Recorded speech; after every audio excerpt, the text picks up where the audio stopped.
Okay, hang on one moment. Make sure if I can hear it. There we go. Now it looks alright. If the video doesn't freeze, there it goes. Alright. Let's go ahead and start some quizzes. Put the sound on. There we go. Here we have the 10-7 suited on the button, facing a raise from the hijack seat. Should we fold, call, re-raise to 3,200, or re-raise to 4,600? In a vacuum, it's always hard for me to tell what to do with these. I honestly like 3-betting a lot. You know what? Let's go to the tools. Let's just go ahead and go to the tools here.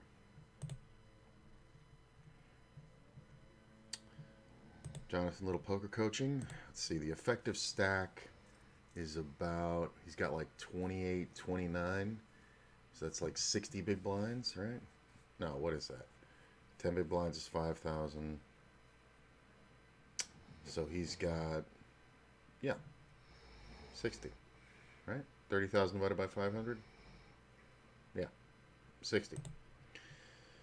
All right, so I'm saying it's a 3-bet, although I could definitely, well, no, actually, wait a minute. It's probably bigger case for a call because of the big stacks behind. Yeah, because if we call here, this is a tournament dynamic thing because I would be inclined to 3-bet, 1 to take the lead and 2 to discourage these players from squeezing. But it's probably good enough to call. But let's find out. 60 big blinds. Position is the button versus a raise. What is that player in the hijack? Yeah. From the opponent's position of the hijack, 10-7 suited. Is a 3-bet. I was right the first time. 78% of the time. All right. Sounds good to me. And, yeah, 3x. This is a neat scenario where I think you can really go any way between calling, 3-betting, or folding. Interesting. Looking at our GTO charts for 60 big blind stacks, which is roughly what we're looking at, it says we should usually 3-bet or fold. But if you go to just a slightly deeper stack depth, it says we can 3-bet, call, or fold. So, like, in reality, I think this is a hand you can really do whatever you want with. I typically am going to play this in tournaments. Remember, the GTO charts assume your opponents play perfectly, and they're not going to play perfectly. So, if anything, I'm usually looking to play a lot of these marginal suited connectors that are on the cusp of playability. Hands like, well, if we just look straight at the GTO chart, hands like Jack-8 suited, 10-7 suited, stuff like 5-4 suited. Hands like this, I'm usually pretty inclined to play. Even stuff like Queen-8 suited, we could conceivably play. So I'm splashing around a bit in this scenario. This is the one spot where I often will call a little bit wider than the GTO charts recommend, just because we get to play pots in position with a very concealed / difficult to play against range. So I don't mind calling, but I do think 3-betting is probably the best play. Love that about Jonathan Little. He said he doesn't mind calling, but 3-betting is probably the best play, and he gives me full marks for raising. Something like 3,200. You don't want to go gigantic like 4,600 because then that's just going to result in the opponent like calling with mostly hands that have me in terrible shape or 4-betting, which would be pretty bad. So I like 3,200. Calling's also fine, though. Like I said, folding's fine, too. Really, all of these, if I could give them 10 out of 10, I'd probably give them 10 out of 10 because they're all viable, right? But I typically play the hand. The question is, do I call or do I 3-bet it? And it really is a mix. Anyway, now we call small blind 3 See, this is my problem with the calling, is that we invited the squeeze from the small blind. bets to 4,600. Back to me. I need to realize 31% equity based on the pot odds. Should we fold, call, re-raise to 9,000, or re-raise to 12,200? Kind of tough. This player now has 80 big blinds effective, so let's go to the chart here. Button versus a 3-bet from the opponent's position of the small blind. 10-7 suited is a call. Very good. Sounds good to me. This is another pretty tricky, close spot. I know we don't have charts for this in the GTO actually pre-flop do. charts app yet, but a way to kind of extrapolate to see what you should do here is if you say we are playing 80 big blinds deep, we have 80 big blind charts, right? Presume we're on the button facing a 3-bet. You see 10-7 suited is actually a call 100% of the time. If we move down to 60 big blinds deep, 10-7 suited still a call. I realize this is a slightly different scenario because the raise size is a little bit bigger than normal. However, there's also dead money in the pot. So this is a scenario where I typically find the call. It's not a great scenario. This is one of these spots where we're going to end up losing a small to medium pot a lot of the time. But whenever we do get lucky here, we're going to have gigantic implied odds. Plus, we're going to pick up hands that can play flop, turn, and river pretty well a lot of the time. So I typically call here. If you tell me you want to fold, I don't think you're making some sort of big error. But you are probably setting yourself up to get squeezed a little bit too often. And a way to set yourself up to not get squeezed is to call with hands like these and then be willing to stick around a little bit after the flop. So this is a spot where I typically call, but if you told me you really wanted to fold, I would not really dock you too many points. We do call, and well, here we go, right? Jack 10-2. The opponent bets half pot. Should we fold, call, raise to 14,200, or go all in?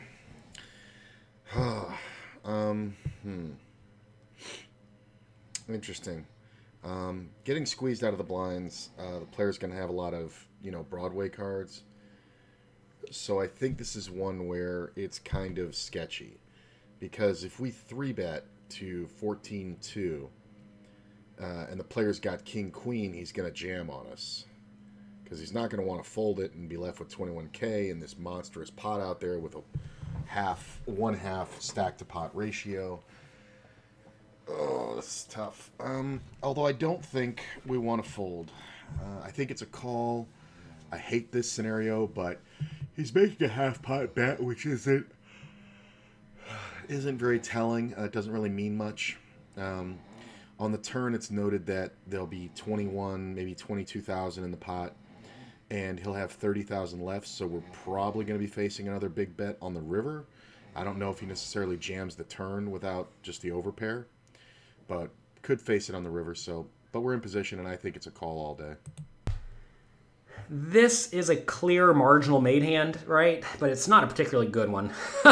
We have to realize that any overcard, club, or even just a turn bet on an innocuous turn, if he continues betting, is not a good scenario for me. But recognize I would have plenty of hands here that can call and then continue calling, right? I could definitely have jacks, 10s, 2s, Jack 10 suited, right? These are certainly hands that would be in my range.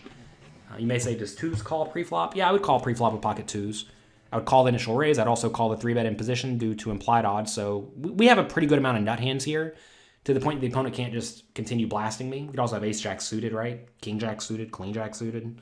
So there's a lot of hands in our range that are pretty good. This is an example of a hand that I think we just have to stick around on the flop and see what develops. If it does check turn, check river, we probably win. So that's what we're hoping for with this particular hand. We're not going to raise flop or anything like that, by the way, because if we raise flop, that's just going to force the opponent to play well, and they may even bluff it all in with a hand like ace-king that may opt to check turn and check river. Anyway, we call. Turn is a 6 of clubs, and the opponent half pots it again. Should we fold, call, or go all in? At this point, the half pot bet actually gives us information, because if we were to call here, there would be 45,000 in the pot, and the stacked pot ratio would be minuscule. Only 18,000 left versus 45,000 in the pot. Easy fold here because this is setting up a jam. Pretty much we're deciding here whether or not to play for this entire stack or just give up the hand, and it's definitely a fold, I think, from here. This is another rough scenario, but I think this is actually just a clear fold. And the plan when we call this type of hand, like bottom pair, no kicker, on the flop is to fold it on the turn. And you may think, do we really want to just call it knowing we have to fold it to any additional aggression unless we improve? Yeah. And the answer is yes, it's fine. It is okay to call flop and then fold turn with some hands. And the best hands to fold turn with are going to be hands like ace-queen. Notice if we have ace-queen, we have a club sometimes, which is clearly great. And then also hands like this, like bottom pair. Suppose if we had a hand like Jack 8, no club, like Jack 8 is spades or something, we could conceivably fold. That's a pretty tough one too. Yeah, it's a but tough hand. I think the tens with no kicker are just pretty easy folds on the turn. It's very likely we're beat. When we're not beat, the opponent has plenty of equity. Like, I wouldn't be shocked if the opponent has ace-king with ace of clubs or king of clubs, right? But even then, it's not like we're making some sort of egregiously bad fold. I mean, we'd obviously rather not fold, but it's not like it's terrible. So this is a spot where the opponent has lots of nut hands in there. You know, because if he has the ace-king with a club, you know, he's got 9 club cards, he's got 3 queens, he's got 3 aces, and 3 kings, all that aren't clubs. To beat us, you know, that's 18 outs going to the river. He's going to beat us 36% of the time. So this is a 60-40 here. And here's the real problem is that he's jamming all rivers no matter what comes. So, you know, even with all the hands that we're currently beating, like king, queen, and ace, king, and, you know, even pocket nines and things like that, like there's very few hands that we actually crush. So when you're going to play for this much of your stack, I think you have to take all that into account. And he could just have aces. Like, there's still that factor, too. So when we see this much aggression, like, this is what I would do if I had 3-bet pre-flop with a monster and then wanted to get all the money in, thinking I was playing against a player who wasn't too insightful. Versus a player who was that insightful, I probably would check this turn, especially if I had a flush or a set, and let them bet. And you'd be surprised how often people will try to bet just to take it away from you, and then you can get the money in safely. The range, and we just have to get out of the way. Pretty straightforward. If I make perfect marks in every decision that Jonathan Little ever gives me, I will be richer than him. Because I will play more because I don't have kids. In this hand, you're playing a $109 buy-in on an international site, $50,000 guaranteed. You have King Jack on the low jack. You're looking at these players have very small sample, but this player is 3-bet 28% of the hands so far, and this player is 3-bet 12% of the hands so far. All 3 of these players are playing about 15% of the hands overall and raising pre-flop 10% of the time. You have 4,979 here pre-flop with antes 30-60 with an ante of, blinds of 30-60 with an ante of 7. Pre-flop here, would you like to fold, call, raise to 120, or raise to 167? I feel like we're going to get into some assassinato genius here. He's letting us know that this player 3-bets very highly. So if we raise, we can expect a 3-bet. Which means we're going to have to 4-bet all the hands we want to play. Or we can limp it, let him raise, and then 3-bet him to take the lead away. I don't know. I'm just going to open the hand as I normally would and make it 120 to go smaller when I expect the 3-bet. If you said fold here, I hate this hand from this position. I just hate unsuited big cards from early position, period. Unless it's ace-king. Unless you're shorter stacked, in which case, like, a lot of times you make a pair, you're pretty much good. You are not shorter stacked here. If you said fold here, I think that's a very mature decision. If you are going to open, the slightly bigger raises tend to get less multi-way pots, less 3-bets, just a tad bit from when I've researched it. It honestly, any raise, it's not a big difference. Yeah, I guess it's early enough that we probably should have 3x'd it or gone 2.5, which would have been about 150. And 167 was the option, so I guess I didn't look at the structure. So, makes sense. Now, for the rest of the hand, I will discuss why we do certain decisions once everything is over. Now, if you also said, I don't want to open because this guy has been 3-betting, that's fine. I tend to think I handle flops, turns, and rivers much better than most people, so lately I've been trying to get more into those situations just to get into that flow state, it's also fun just to show you guys like different bluffs and different value bets we can do post flop that wouldn't come up if we didn't put ourselves in tougher positions. And some of you, I think you're at that point where you're getting to the point of unconscious competence, where you've played enough poker hands that you can start ranging a little bit more subconsciously, which means you can pull out different plays. And the only way we're going to get better is we push ourselves beyond just the tight aggressive game. So it's been. Long story short, if you want to fold here, that's actually what you should do 95% of the time. But we're opening here to see what happens post flop and see how we handle it. And so we open here and we get through the gauntlet here, and we get called by Run It Once, who is playing 16% of the hands and raising preflop 10% of the time. And he goes ahead and checks here. On the flop here, would you like to check, bet 120, bet 220, or bet 320? He's in the blind. I know conventional wisdom is to bet 1/3 pot. I like checking here. I like checking here a lot because we've smashed the board about as good as we could without hitting trips or better, you know. And I think we have so much of it that we're better off just checking here to try to get value. Yeah, that's what I'm going to go with. Okay, so we're going to go for 320 here. I mean, this is Assassinato's other play, other than the checking, is betting big when you've hit the flop. So this 2/3 pot bet is like saying, when this guy has something he can call me with, I'm ahead of that. So he's not going to have ace-jack here ever. So if he has 10-jack or queen-jack, then you want to bet big because he'll think you're just full of crap and he's trying to hero you, and you get more value out of these hands. And it makes it worth it, you know, for all the times you get folds here, to bet bigger. Like if you bet a 3rd pot here and the guy doesn't have anything, he just folds. If you do that 100% of the time, when they call you, it doesn't really make up for all the times they folded.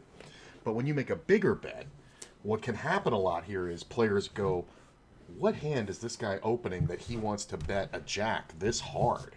Like, does he ever have a jack here? So my jack 10's probably good. You know, you'll even see players call with ace-5 here. We had one of these last week that I made into a Jedi mind trick where the flop was 8-7-4 and the guy was in the blind and he had ace-7 and he checked and I bet huge and he called and it was a multi-way pot, and then the turn came off and it was a 4. I was 8-7-3 and then the turn was a 3 and then he checked and I just put them all in for this massive pot size bet, and he pretty much snap called me with ace-7, so second pair, and we made it into a Jedi mind trick because it was a value bet where you bet big to kind of confuse the other player. So that being said, I'd have to be fully awake to remember that Assassinato does that a lot. I do it quite a bit in game, but it's too early for me, so let's see what he says here. And he calls. The turn is the 8 of diamonds, and he checks to you. Here, do you want to check? Bet 424, bet 624, or bet 824? The 8's kind of rough. We can check for pot control. See, my brain is doing that thing of like, Assassinato doesn't do that. He doesn't pot control. He has better ideas. So, like, my instinct here is to keep betting because if we are up against a draw, we want to charge them. The 8 makes 6-7 get there. Also, Jack 8 very commonly would have called us on the flop, would have made 2 pair. But there's 1,000 in the pot, right? How much is in the pot? I can't see it. It's too small. 1,000 in the pot. If we bet here at about 625, I think pairs will call us and the draws really shouldn't. And we kind of get our value now before the heart comes on the river and he checks to us trying to trap, and then we can just check back. It's not an easy one. I definitely don't like betting small. We could bet big for that same purpose, I guess. Because on the river, if it comes off a blank, there'll be 1,600 in the pot. He'll have, what is that, 3,300 left? It's possible we could get it in. Yeah, I'm going to go with the bigger bet again. We go ahead and bet 624 here. All right. And we get called. And the river is the ace of diamonds, and it's checked to us here. Would you like to check? Would you like to bet 579? Would you like to bet 1,079? Or would you like to bet 1,579? All right. I think that ace is probably the worst card because, one, it's an action killer. If our opponent does have a jack, he's just beaten us, or he's just gotten bailed out by the board. He can have hands like ace four and ace five for sure. He's not going to fold those. I don't think he's going to check raise those if we bet. So this is always the toughest spots for me, are always the when to value bet the river. So there's 23.15 in the pot. If we bet 1,000 and he jams, we can fold. Does he call with a bad jack on the river is the question. Like jack 10 or something. Jack 9. Yeah, I think that might call 1,000. Maybe we just bet small here. Maybe we just bet 500, but I really hate betting less on a future street than we bet the previous street. So I'm just going to go with 1,000 here and see what the man says. I think it's fine. I don't want to bet 1,500 because in that instance, when he jams, we really can't fold because it's 1,900 to win, like 8,000. So I'm going to go ahead and bet the 1079. Okay, so let's break this down. So on the flop, now a lot of people would say, why are you betting so big? That if you had nothing here, wouldn't you bet like 120? It's a very hit or miss board. Don't you think they're just folding all their high cards out of position? Well, yeah, but the vast majority of people don't know who I am, right? Thankfully. And most people don't know anyone in poker. Most people, they're logging in and they've heard of this site and they know a few of the bigger players and they're playing for fun, and they might recognize your name if you've been around, but they don't necessarily know how you play. I always get worried. Hey, I've made a lot of videos about my exploitative plays. People might see those lines are exploitable and do something about it, and year after year it just doesn't seem to appear.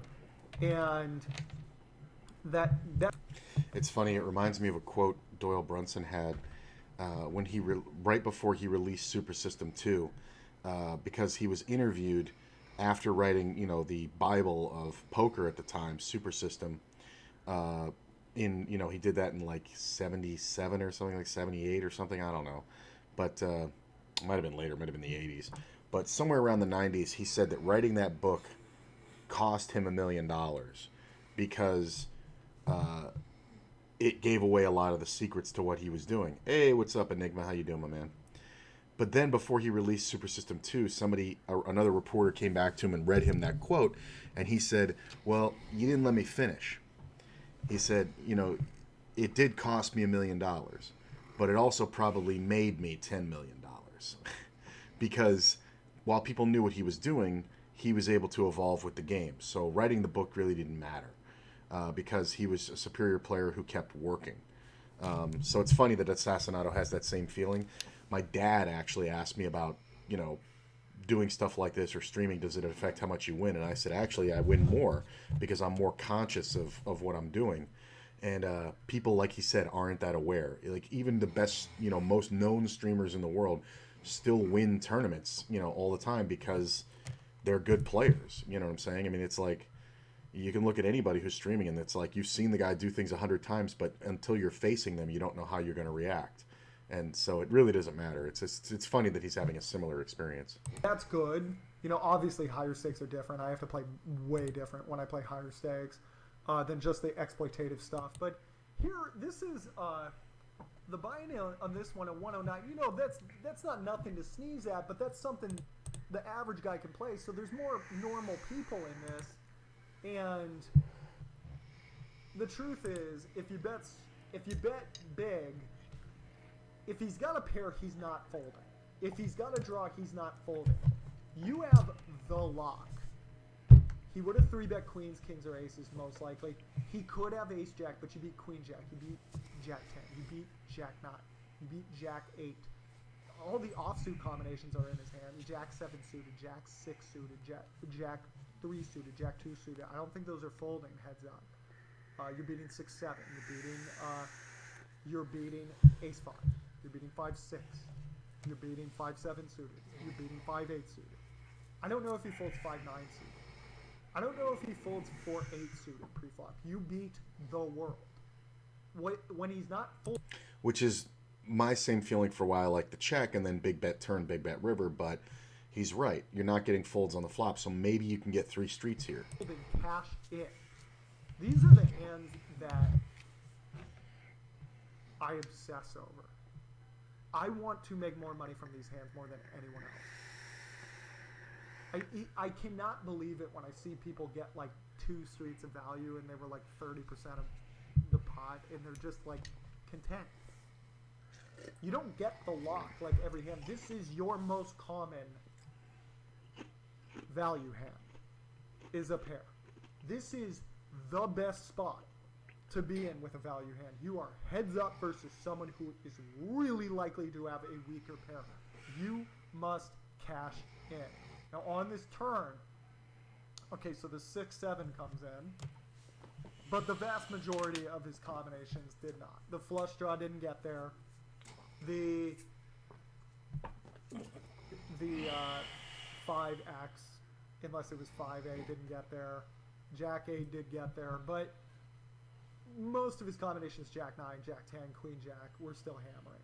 5-7, 5-6, Ace 4, 4-3 suited, 4-6 suited, 4-7. You know, the vast majority of this would be, and the hard draws, etc. And if he's got us beat, we're going to hear about it. Yeah. He's most not likely not check. Yeah, that's the thing. He's going to raise us or lead turn or lead river if he's made the 6-7 here or made 2 pair. He's I would say 90% of players are going to check raise 2 pair right on the turn here, even if it's Jack 8.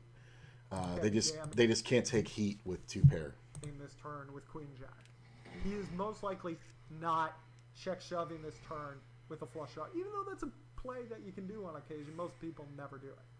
But we go for 6-24 here because we really want to keep those 4s and 5s in. 8-24, really good shot. You lose the 4s and 5s. You really 4-24, he calls with everything.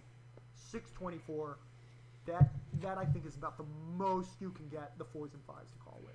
Just because that draws out there, and they can always kid themselves. Maybe they're double. And it is still a 2/3 pot bet. And if you were going to 3-barrel, I think you would have bet smaller on the flop, but the percentage would be the same on the turn, 2/3 or 66%. So this bet kind of falls in line. So sometimes players will read that as, oh, okay, he was just c-betting. He c-bets every hand, so he c-bets, a little bit bigger to try to win the pot.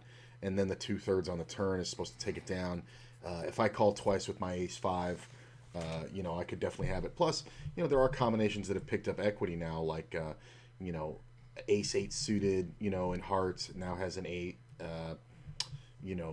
7-8 of hearts now has an 8, like that. So there's all those hands that want to continue to play. So he's right. 2/3 pot is better than 8-25. I mean, it seems close, but it's not, because you got to look at the percentage of the pot. This is 2/3. My bet was about 80%, and it folds out more hands that we beat, like 5s and 4s. You know what I'm saying? Ace-5, Ace-4, 6-5, 4-3, 4-6, things like that. It folds them all out because it's just a gut shot and bottom pair or second pair. So, I definitely like the 6-24. That's a change I'm going to make today. Double barreling that draw. Now the river is interesting because obviously Ace-4, Ace-5 got there. Ace-Jack not super likely, because the Ace-Jack suited maybe even would have gotten 3-bet pre-flop. Ace-Jack offsuit even. So you probably still have the best hand. The problem is the 4 or the 5 now has so many overcards. Yeah. The Jack isn't even going to be in love with calling. And we have one of the Jacks. So yeah, it's an action killer. That's what I was saying. That's the real problem with the Ace there. Tough to, a little tougher for them to have a Jack. But you can't check back because you probably have the best hand. Can't do it. There is nothing that pisses me off more than when I check back the best hand. Yep. Those are the hands that keep me up at night. I'm the same fucking way. I have... Oh, this is why I like this guy, man, because he pushes it to the nth degree, and he's right. Like, I've busted out of tournaments making, plays that I thought were correct and then could immediately see why they weren't correct. And, like, I would go, oh, shit, well, when he has this range, this doesn't make sense what I'm doing. So of course I got caught on a bluff, and I can put that one to bed very easily.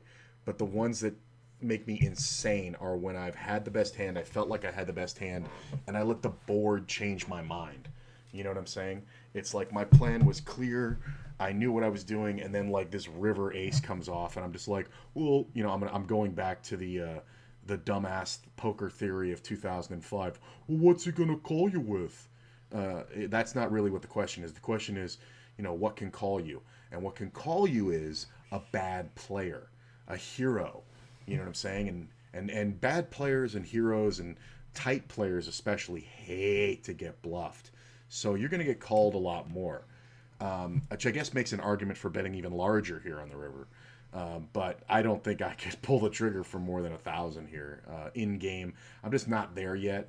We'll see what Assassinato says. I never really think about bad beats. Thin folds used to bother me more. They don't bother me as much anymore because part of the game is just admitting you're not that good. A big part of the game is there are guys who are that good who can just always sniff it out when it's a bluff. I'm not one of them, and most people aren't. Most good poker players I know have, if you watch them play, they have like 10 situations a day where it's like, he could be bluffing, but most of the time he doesn't. I know the field doesn't bluff enough. I don't know anything here. I'm not going to invest my money. I don't really think about thin folds that much. There's two things that kill me. A river call. I have a river call from WPT Maryland. I am still thinking about it a year later. Still keeps me up at night. River calls I don't like. If they're wrong, I'll sweat a river call. River calls you don't like if they're wrong because population, meaning the general world, doesn't bluff river enough. So when you make a river call and it's bad, you feel like a real jackass because you're in a situation that doesn't get bluffed very much, and now you just made the call and you totally missed the point here of what this guy was doing. So it's I know what he's saying there. For minutes and minutes and minutes till someone calls clock. It's I will really break down the entire. My accuracy rate has gone up quite a bit.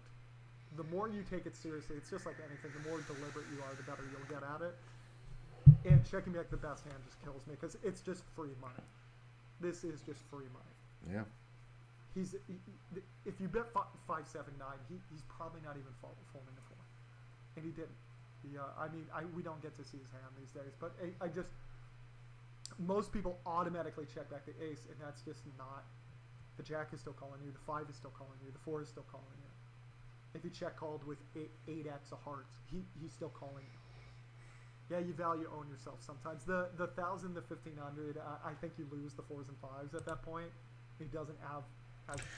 So I made the mistake twice. I bet too big to allow the hands that can hero me to call. So on the turn, I bet a little bit too big. It should have been just 2/3 pot.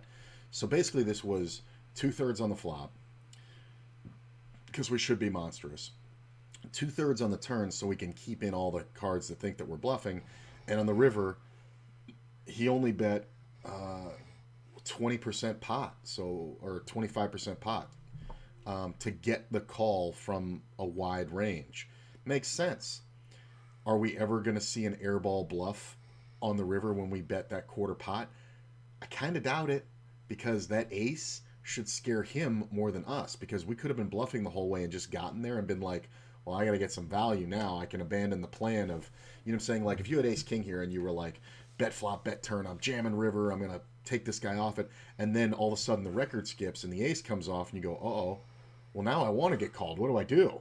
You know what I'm saying? You definitely don't jam it. So you would bet small. And when you bet small, he might go, well, you know what? He might be just as worried about that ace as I am being in my hand. So I'm going to go ahead and just call here for the 500. So it's a really nice not thin value, but small value bet. Because it's small, it allows the hands that we beat to call us. You know, hands like, 5-6, jack 9, things like that. As many jacks as we'd like. So not in love with that. Check, that's standard there, but I think, especially in these tournaments where the other thing is, this is a very specialized situation. Nobody folds. What if villain bet jams river when you bet small? You fold. Rad. Good to see you, man. I haven't seen you in a while. Yeah, you just fold because. And here's the thing: sometimes you're going to be setting yourself up to get bluffed, but how rare is it? And here's the thing: when he jams river, what is he jamming river with that we beat? Pure bluffs, right?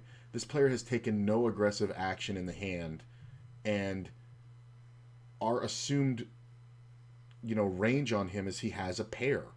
Nobody's going to turn a pair of, like, if you have 5-6 here, and the guy bets the flop, and you're like, that might be good. All right, let's see what he does on the turn. And then an 8 comes off, and now you pick up a gut shot with your 5-6, right?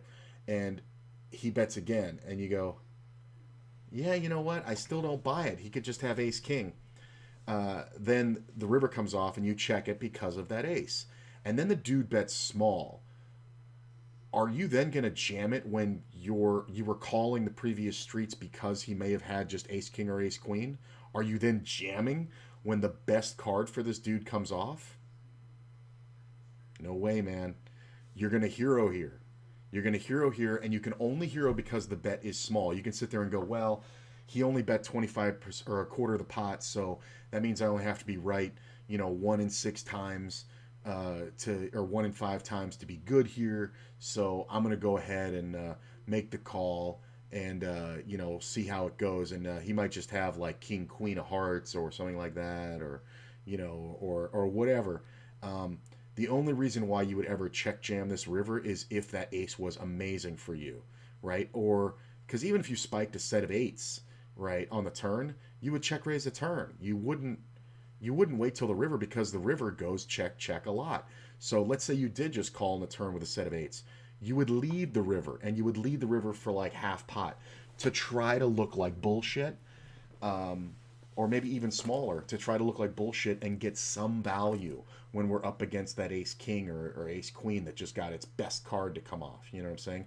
Because a lot of players don't have the discipline, and honestly, rightly so, to fold that ace king on the river. So I think when you get jammed on here, you were just getting trapped the whole time, and you can successfully fold.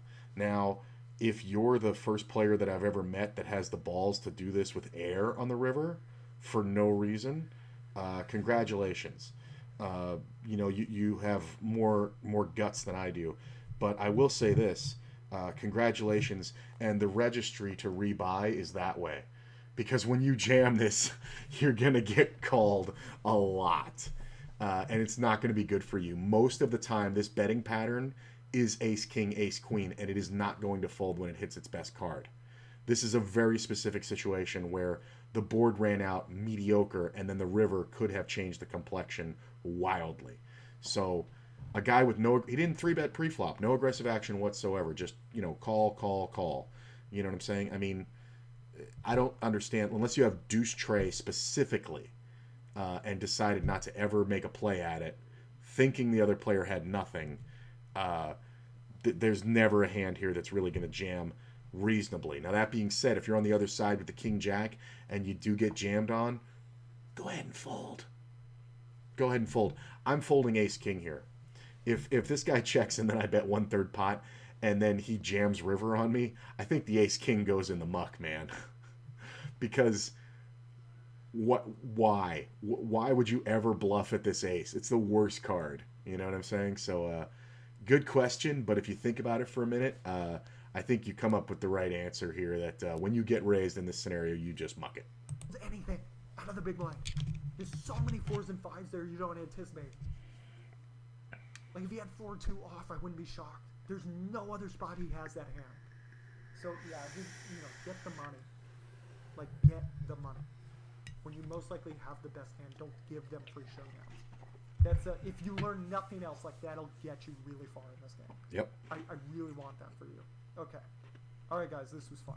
I'll see you for the next one of these. Yeah, no free showdowns. When a river goes check check, it's because I'm making the hero call, but when I'm the better, if I've bet flop and turn, you can be pretty goddamn sure that I'm betting river. I mean, for me not to bet the river here, I would have to be raising with like 10-8 pre-flop on the button, get called, when I bet my flush draw, hit the 8 on the turn, bet again, and then this ace comes off, and then get checked too, that might be the one I'm checking. But if it's, Jack 9 of hearts, I'm betting. You know what I'm saying? I mean, just because the hand is so much more powerful, and we can be up against so many more hands. Now, I'm usually making the mistake of turning that hand into a bluff, when in truth it's a value hand like this, and I don't do this enough. I will say, and you know what? He got me last week, and he's going to get me again this week. I have a pad of notes. And last week, where I tore it out because I wanted to make sure I saw it, last week, the note was, let's see here, from Assassinato, suited in position strong, no 3-bet multi-way to steal on Faraz Jaka's hand. That's an interesting one. And the hand was King Jack suited. Interesting. This was about not 3-betting hands that play well, like King Jack suited versus King Jack offsuit, which you could 3-bet all day because you're looking for one pair hands. Small blind C-bets bigger. That was the Assassinato thing, where I needed to, when I was raising from the small blind, instead of going 1/3 pot, like, when it folds to me in the small blind, going 3.5, 3 to 3.5 blinds, getting called in the big blind. When the flop comes down and you're looking to c-bet, you're mostly looking to steal it, so you have to bet bigger because you are heads up. If you bet 1/3 pot there, it looks super weak. So Assassinato's tip from last week was to bet bigger, so 2/3 pot or more. And I started doing it, and believe it or not, I can think of about 20 instances in the last week where I did it, and I just got the fold right there. And then on the turn, a couple of times I got called, and then on the turn I just bet my normal 2/3 pot, and the pot went down. And I have no fucking idea what the other player was doing other than they gave me the chips. I don't think I lost one in the blind the whole week because of that. And it took me a lot further, and I cashed a lot more tournaments this week than normal. And I really contribute that to the small blind. So I'm going to go ahead and write this one down, and Assassinato's got another good tip for me here. And these are ones that I write down because it's part of my learning method, and it's going to get me to immediately implement something that I like and go from there. So small river bets for value to gain wider calls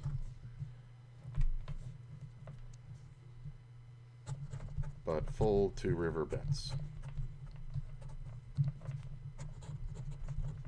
And this is Assassinato's tip for the week.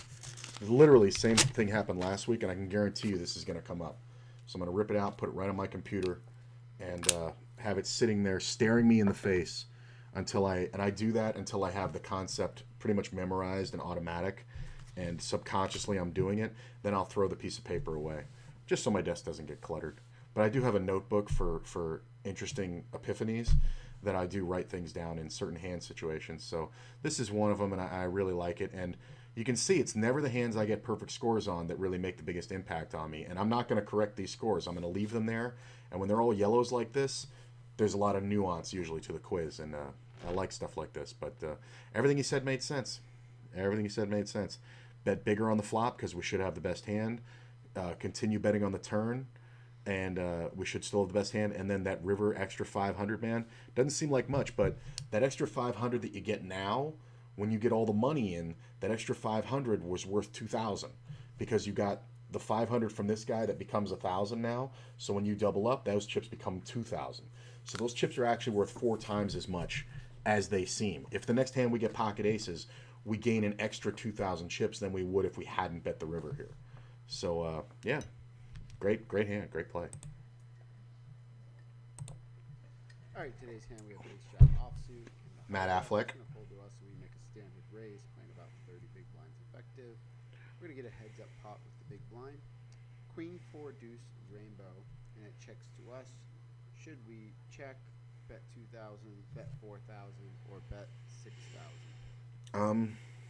Granted, the big blind is going to be defending a lot, but we are heads up, and we can definitely have queens in our range. My bet really isn't here. I think my bet is going to be bigger, but it's not going to be half pot. My bet's going to be about 2,800, somewhere in there. I'm going to go with 2,000. All right, the first thing that you want to pay attention to is this is a very dry, disconnected rainbow flop.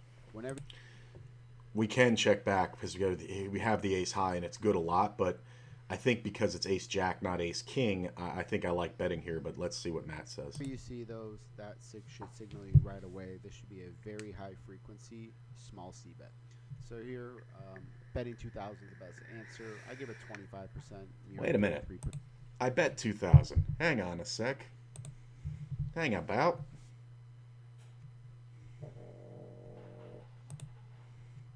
Is the quiz bugged? All right, today. I bet 2,000. All right, the All right, that's what I did. What the hell? Damn buggy quiz. first thing that you want to pay attention to is this is a very dry, disconnected rainbow flop. Whenever you see those, that should signal you right away. This should be a very high frequency, small C bet. So here, betting 2,000 is the best answer. I give it 25%. 33% is kind of the standard. 2,400, sure, same 33% kind of the standard. That's what I would do. thing. But the key is here is you want to bet everything for a small size. And the reason is the big blind's just going to have a hard time dealing with the small size because they have to call so much. And they have a lot of junk in their range. If you start sizing bigger, you make the big blind's job easier because they don't have to defend with a lot of crap like 7-6 suited. And here's a dichotomy that it took me a long time to learn. So by betting smaller, the big blind knows it has to call more frequently. Its minimum defense frequency is higher because the amount of the bet is smaller, meaning because it doesn't cost much, they can defend more. So when we bet bigger, it makes their decisions very easy. You know what I'm saying? So you say, well, why don't you just bet bigger when you're bluffing in these situations? Sometimes you do, but heads up versus the blind on a very dry board texture, betting bigger makes their job easy. And when you get called, you cannot continue bluffing. You are screwed. You are up against a queen. When you bet small, now he can call you with a lot of garbage. He can call you with a lot of, he can call you with anything, really. He can call you with deuce 3. He can call you with, anything. 7 deuce can actually call here, betting this small because they want to see if you bet again on the turn. Now, we already have the cliff notes and know that we're going to bet the turn. And personally, depending on my stack, I will fold some second and third pairs in this scenario because I know the player's going to bet on the turn. But versus population, I don't think I fold it because why would I? They may just give up on turns and then I'm just throwing away the best hand for 1/4 or, for a third of the pot, which is stupid. So you're calling and waiting and you want to see if the turn aggression continues. I can tell you 100% of the time if I get called on this flop, unless just the worst card in the world comes on the turn like a queen, I'm going to keep betting. Or, king jack offsuit. Hands like that become easier folds for them, so you want to make their life as difficult as possible by using the small bet. If you want to check here, this is a hand that might slide into a checking range, but I think you're much better off just turning your whole range into a small C bet here. The big blind calls, and the turn comes to 10 of hearts, and it checks to us. Should we check, bet 3,500, bet 7,000, or bet 10,000? So 2 schools of thought. I think because of the stack sizes, this is looking more and more to me like a bet scenario. Where now we're going to size up the turn and bet 7,000, about 2/3 of the pot, a little less than that, and that will put, if he calls, that'll put 26,000 in the pot, leaving us with about a pot size bet left. And when he checks, we just jam, take it down a good 80 to 90% of the time. There is some merit here to saying, well, you know what, we could check the turn like we had a queen that's now pot controlling, and we take a free shot at getting some showdown value with a king, jack, or ace, and we can still bluff the river. If we check here and he checks the river, we can still bluff 2/3 pot, and it's a safe takedown. So I'm kind of torn. I don't really know what's going on here versus population, but I would have to be at the table specifically playing with somebody. But for the most part, if I don't know what's going on, I'm going to stick with my strongest move, which is the bet. So I'm going to go ahead and bet 7,000 here and see if we can take it down now. And if not, we're going to set up jams for the river. This is a very good card for us as the aggressor because the big blind's going to fold, 10-9 off on the flop, where if we have like Jack 10 off, we're going to bet that hand on the flop, and so we still have some interaction with the 10 where the big blind does not have a lot of interaction. Also, too, at 30 big blinds here on this, like a board that the big blind should know, hey, we're c-betting our entire range. We do have a lot of air. The big blind should play very, very aggressively with their queen X and check raise hands like queen 10, queen jack, queen, even like something like queen 8 suited can be check raised a lot, even worse queens. Whether or not the opponent does that, we don't know. I don't think people are aggressive enough with top pairs. So that's one thing against barreling. But the one thing for barreling here is, a lot of the big blind's range is just like high card hands and like 4x and deuce x. So when we barrel here, the big blind still needs to call a ton with a pair of fours. They can't fold a hand like 5-4 here. And here's the other scenario. The high cards that call us here, King Jack, King 10, Jack 10, things like that don't have a queen that can still call us, yes. And King Jack is definitely one of them. And Jack 9 is definitely one of them. So those are pure draws. So when they miss the river, our bet gets through very easily. But also hands like Ace 4 of hearts, which is a combination that exists, or Ace Deuce of hearts, now is not going anywhere. But if no heart hits the river, are they calling? Nope. So we're just setting it up that bet perfectly. You got to think about all these things when you go for this. And I'll do this several times a day. In a full tournament schedule, I'll probably bet. If it's 1,000 hands that I end up playing by the end, or let's say 800 before we end up getting into the deep parts of the tournaments, I'm probably going to end up doing it somewhere around 10 to 12 times. And the situation's just going to come off perfectly. And sometimes you lose, but about 80-90% of the time it wins when you have the right board textures. You don't just do it blindly. But I'm saying when the opportunities come up, it works a lot. They just don't have enough hands to call with. Having the Jack of Hearts is nice. We block some of the backdoor flush draws. We have a lot of equity. The big blind's just really struggling here. If you look at a solver here, this hand is just a pure 50-50 mix. Here it's strong enough to just get to slow showdown, but we can also fold out some pair of fours. We can fold out some, pocket threes type of hands. We can fold out hands that dominate us, and we still have a lot of equity. So now, if we're deeper stacked, I just had a thought. So what he's saying about the 50-50 is because our hand does have enough strength to go to showdown. That's also another reason to check the turn, and then when he checks river, bluff it. If our stacks were deeper, if we were on about 80 big blinds effective, that's what I think I would do. Because when we go bet there, we're going to get called more frequently because of the size of the pot, or because of the size of the bets in relation to our stack is not very much. And we're not going to be able to put the guy to a test for his tournament life because it's going to be very hard to get 80 blinds in when you're the only one betting. So when you get called, which will be more frequently, you are going to be up against something much weaker than should have called if you're on 30 big blinds. So this only works with the stack size too. yes, you can mix here. It's kind of hard to know how you want to exploit. Yes, your opponent might have more queen X in their range than they should, which would lead to more checking because they have a stronger range. But also, they're probably going to overfold like 4x and deuce x to our bet, which leads to more betting here. So this is like a pure 50-50 mix. It's going to be like a 2/3 sizing, so something like 7,000 here is going to be our ideal bet size here. We just have a lot of efficient hands to bluff with here: Jack 9, Jack 8, King 9. All types of different hands to bet with here. I chose to check this time. All right. And we get the ace of hearts on the river. And our opponent leads for about 120% pot. Should we fold, call, or go all in? Wow. So in the tournaments I play, I'm not calling this hardly ever. I think my minimum here to call is a set. I know it seems tight, but when the worst card comes off for a hand that's hero calling us, when the worst card comes off, which is an ace, if he's hero calling us with a 4-5, this is exactly the opposite of the last hand. If he's hero calling us with a 4-5 or like a 4-3 or something like that, or even has like a jack, or a queen with a jack or something like that, why is he leading this river for so big? Are you then turning your hero call into a bluff? No. You would check the river and then see the bet and then hero it if that was your intention. So I think this is awful. I think it's a shame, but I think it's one of those ones where we have to fold because the river ran out bad for us. A better card on the river for us is, the 7 of clubs.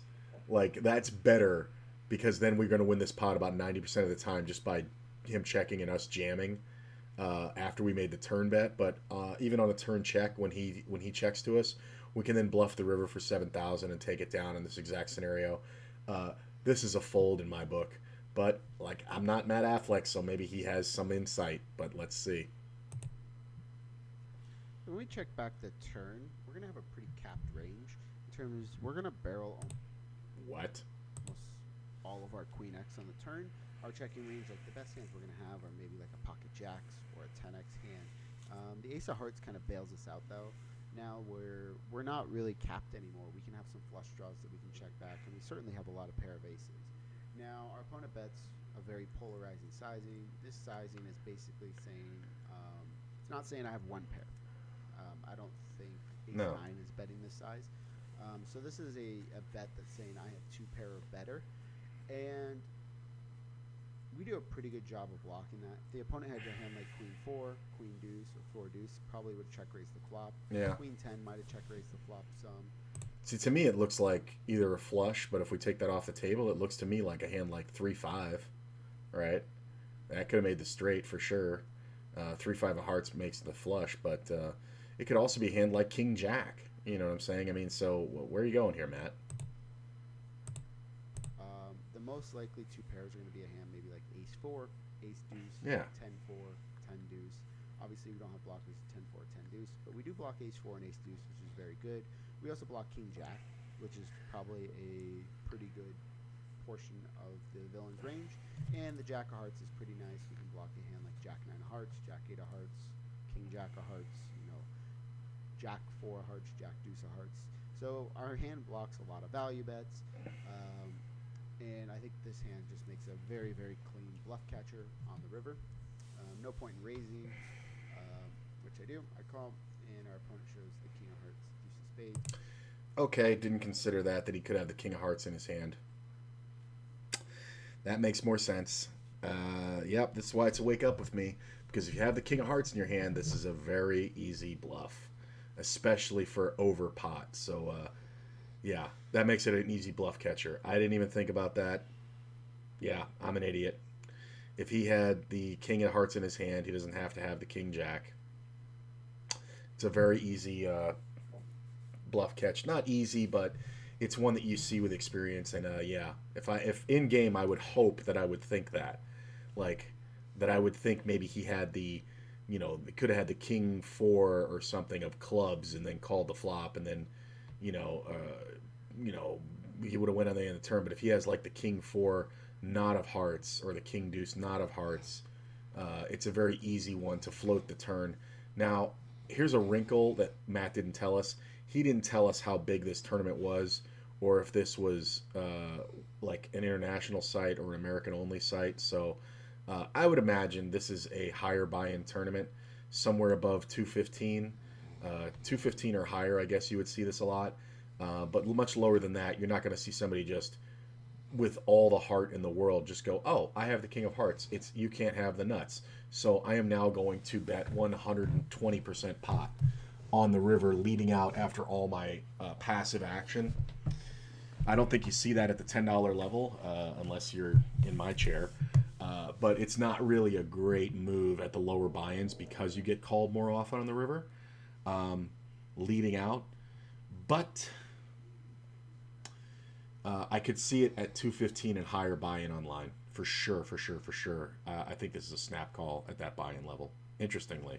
It's a fold at $10 level. It's a snap call at 215. Which I actually think is a pretty good bet. The villain could also just check raised all in, which would have been a very effective bluff as well. Yeah, I like that better. Blocking Ace Deuce and blocking King High Flushes and King Jack, which are going to be a big portion of our range that includes on this river. So pretty good hand probably by both players. Not sure if this player should go for a check raise or that type of bet, but here we go. Yeah, the only reason why I think the check raise doesn't work as effectively is because, um, well, it actually works more effectively because you win a bigger pot. Because when the player bets the river, they bet it for like 7,000, right? And that leaves them with like 28. Then you're jamming into 33,000 for his 28,000. It's a pot size bet, so I don't think you get folds necessarily from sets. But two pairs fold all day long. You know, ace queen folds all day long when you check raise this river all in with the king of hearts in your hand. Interesting, very interesting stuff. I guess we're current on the quizzes. Doesn't mean I've done them all. It just means that we've made it to the current day. So let's go and see what the. I want to do one more.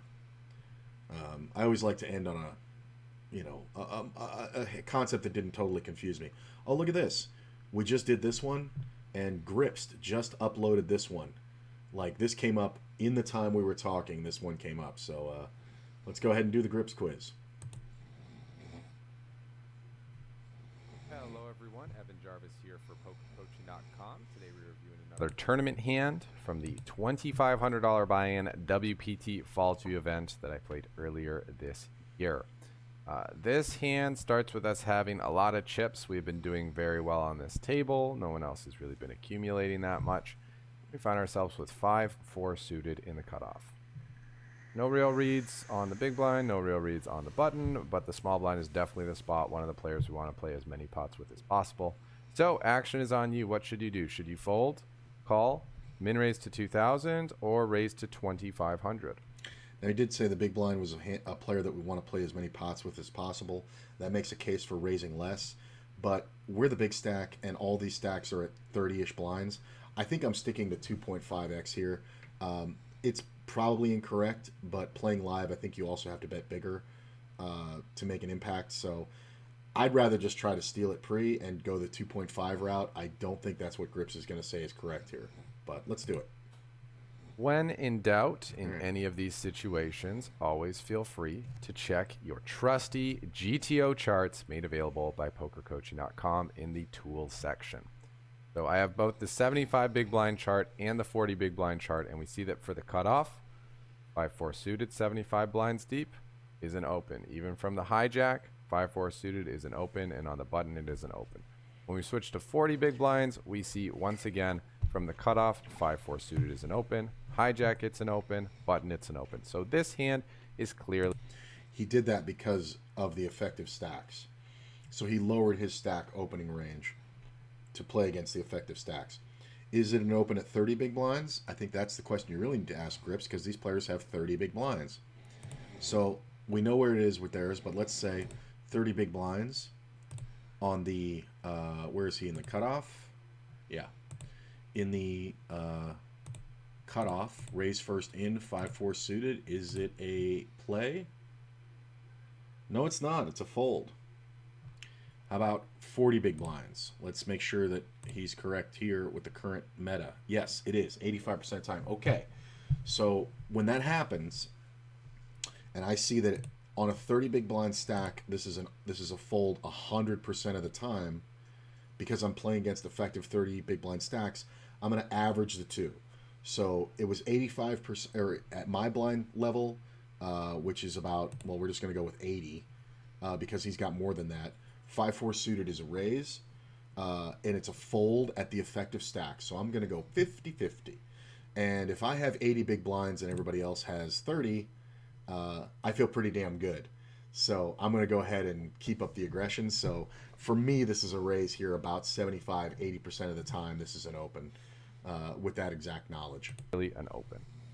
As for the sizing between min raising and 2.5xing, it doesn't make a huge difference. When you go for a smaller sizing, the big blind will defend more pre-flop, but they will likely fold more post-flop as a result of having a weaker and wider range pre-flop. Also, in instances where you do get played back at by a 3-bet, when you come in with a min raise, you're able to peel more flops, and yeah, you're also able to potentially have more room to 4-bet. I realize I would also like to check the 30 big blind chart or 25 big blind chart. Oh, he's doing it.